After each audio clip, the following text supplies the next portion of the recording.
Bonjour tout le monde, bienvenue à la capsule cocktail de la semaine. Nous sommes vendredi saint et plutôt que de préparer une recette de cocktail, j'ai décidé de vous parler de glace. Cette semaine, j'ai parcouru les internets à la recherche de la technique miraculeuse pour faire des glaçons transparents.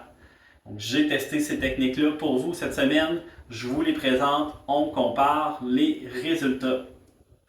Mais avant, allons-y avec une petite introduction au monde de la glace.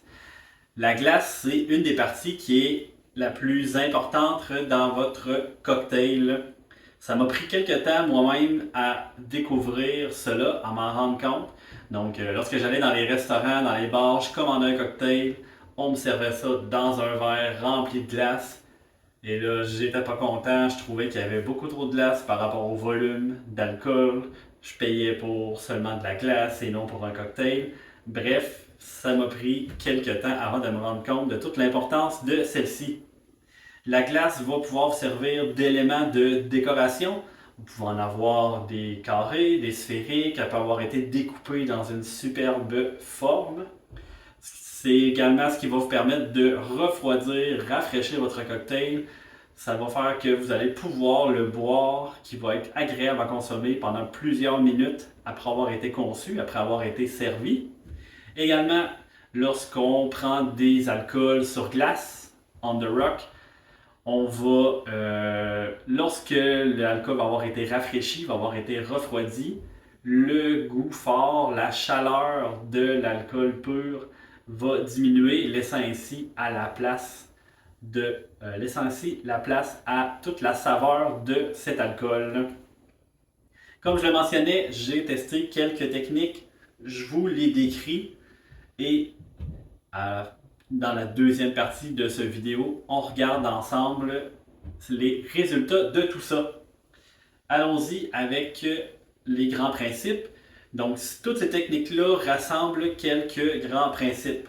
Lorsqu'on veut faire des glaçons qui sont transparents, on a besoin d'avoir l'eau la plus pure possible. Donc, peu ou pas d'impuretés, peu ou pas de minéraux dans l'eau. On veut également refroidir notre eau le plus lentement possible pour que les bulles d'air qui sont prisonnières entre les molécules d'eau puissent s'échapper et également que les impuretés puissent être repoussées de notre glaçon. Allons-y tout de suite avec la première technique. Donc, j'ai une petite casserole. La première technique consiste à faire bouillir notre eau. On veut enlever les impuretés de l'eau, on veut enlever les minéraux. On fait bouillir non pas une fois, mais bien deux fois. Donc, première fois, on fait bouillir, on laisse refroidir. Bouillir une deuxième fois, on laisse refroidir pour ne pas faire fondre notre moule. On envoie ça dans notre moule, on envoie ça au congélateur quelques heures et le tour est joué. La prochaine technique consiste à utiliser une glacière. Donc, on veut que notre eau refroidisse le plus lentement possible. Il y a plusieurs modèles qui existent. Si vous pouvez à la maison, là, si vous avez une petite glacière de la grosseur d'une boîte à lunch, c'est parfait. Vous pouvez remplir ça d'eau. On envoie ça au congélateur 24, 36, 48 heures jusqu'à 48 heures. On le ressort. On a un grand bloc de glace. On peut maintenant découper, exclure les parties qui sont moins belles et ne garder que les parties complètement transparentes pour nos cocktails. Il se vend également sur Amazon et dans les boutiques spécialisées des moules. Donc là, on va avoir un contenant qui est isolé. À l'intérieur, on va avoir un moule, il va être carré, il va être sphérique, il peut avoir d'autres formes. Et un petit couvert. Donc tout ce que j'ai à faire, c'est de remplir mon plat d'eau. Mes moules vont être immergés. Je referme, on envoie ça 24, 36 jusqu'à 48 heures également. On ressort, on découpe la glace un petit peu et on a des beaux glaçons qui sont transparents. Si vous n'avez pas tout ça à la maison, vous pouvez essayer avec une petite glacière qui n'est pas étanche.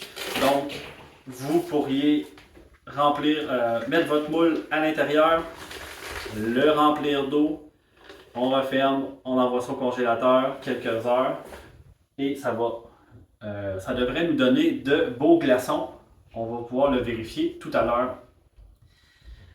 Une autre technique dont je doute de l'efficacité consiste à mettre un papier scellant par-dessus notre moule à glaçons qu'on va préalablement avoir rempli, bien entendu. Donc, je présume qu'on veut empêcher qu'il y ait des impuretés qui se rendent dans notre eau là, en attendant que notre eau gèle. Je suis vraiment pas certain de ça. J'ai trouvé ça juste à un seul endroit. Je l'ai testé. On va voir la différence, le résultat tout à l'heure.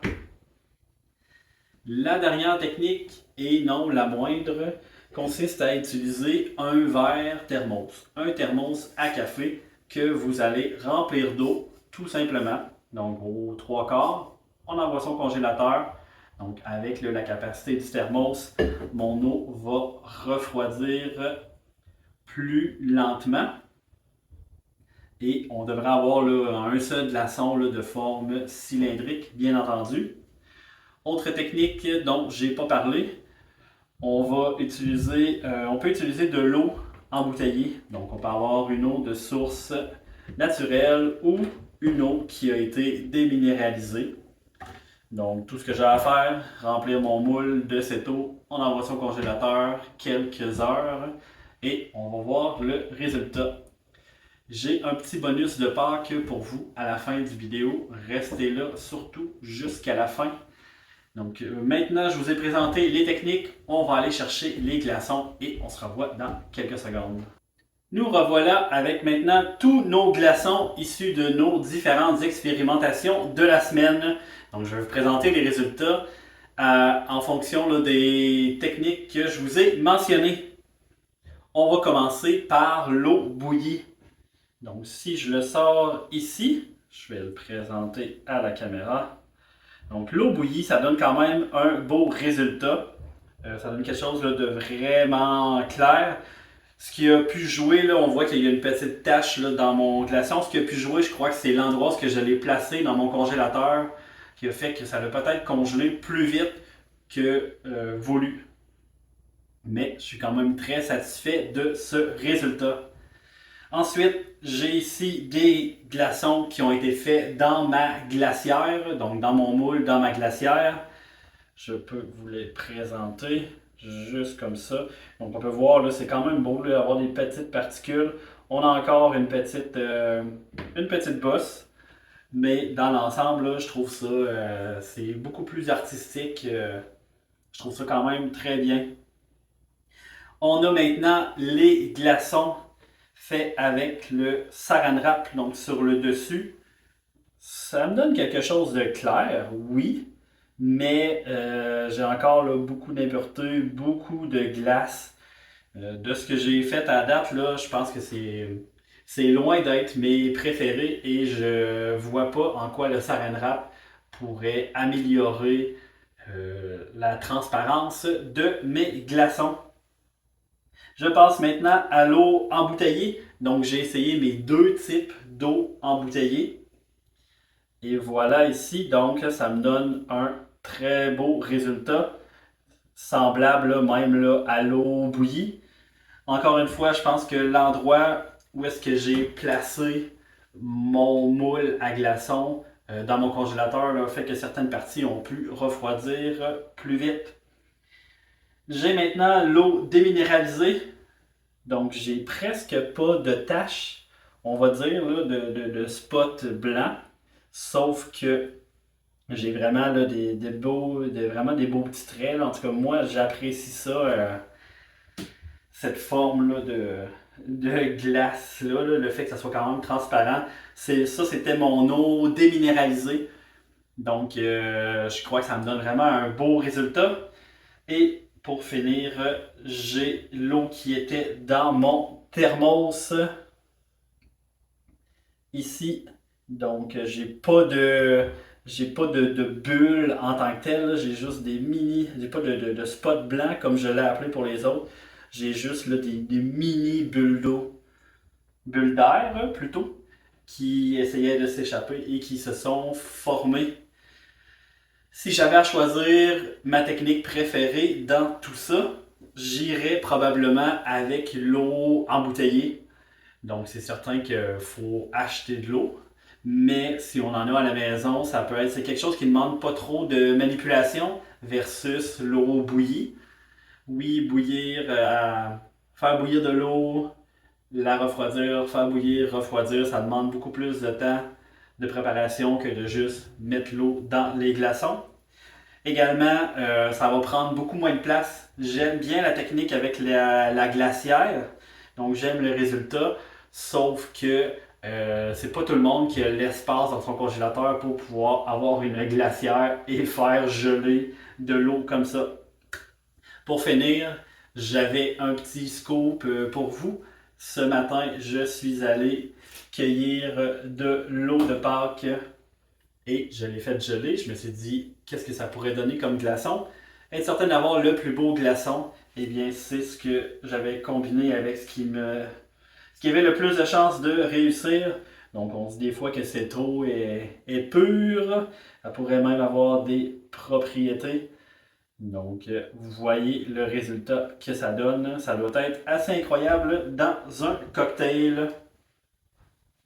C'est ce qui conclut la capsule de cette semaine. Si vous avez aimé la capsule, je vous invite à cliquer j'aime, à la partager. Je vous invite également à vous abonner à la chaîne pour ne rien manquer des prochaines capsules. Si vous avez des questions, des commentaires, vous pouvez les mettre juste en bas de cette vidéo. Et sur ce, je vais vous souhaiter une bonne semaine.